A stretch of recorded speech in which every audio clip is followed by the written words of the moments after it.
Good morning. Ngasigi card ki message happy thing minarase ko. Ngasi irai numit ahambada color ko. Color se sky blue gumba kai gumba sinabi be aduga kaino dana kaino akogi number dana 71 laire aduga amana aina sum chak thongboda kai da sum hapo habje gi gumba kaino kitang drop ama kai ma dumaina happy be ai ko. Adu ahambada akogi card ki message se yengase aduga timing afaba so happy yengase ko ngasigi oina timing afaba se kai kai lege habado adu maso happy yeng minarase ma'am.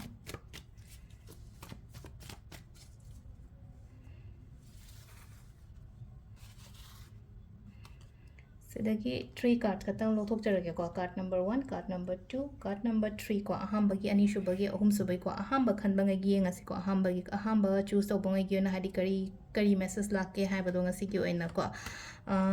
सिदा Hadi पेशागी problems कुंबा कई गुंबा हाय तारे को खतंग लेगनी को ngasi के मथा छाबा हाय tension आजिना को Hadi financial एगी finance के मरम द सुम खल खलगा हाय तारे को खितंग अदुमाइना को Hadi Meena थौरोपनी खंगदे अमनी खंगदे अदुंबा मयाम दनो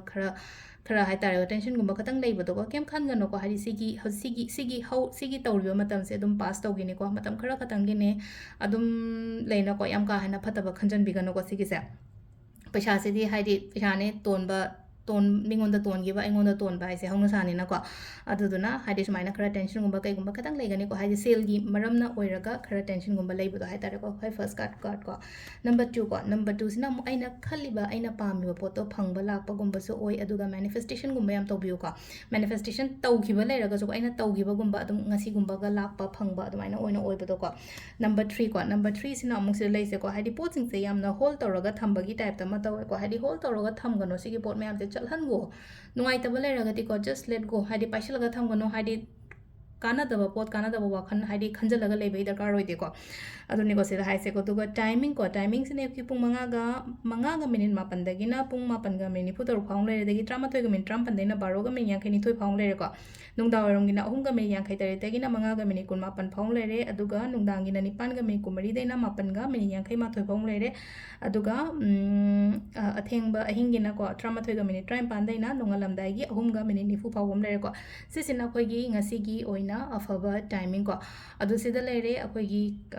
daily card messages को अदो इरा अखोइगी कनो ओइबसे को इराई ओइबनिना को हाइदी अखोइगी कनोगी करी हाइनी रिलेशनशिप मैनिफेस्टेशन तौबा खोटबा अदुम तौबिबे को हाना को सुम हापखिबा खोटखिबा लेबसे को रिलेशनशिप मैनिफेस्टेशन तौबा खोपा अदुम अकाइबा केमता लेते को अदो सिदा लेरे अखोइगी ngasi की ओइना कार्ड की रीडिंग से मैम थैंक यू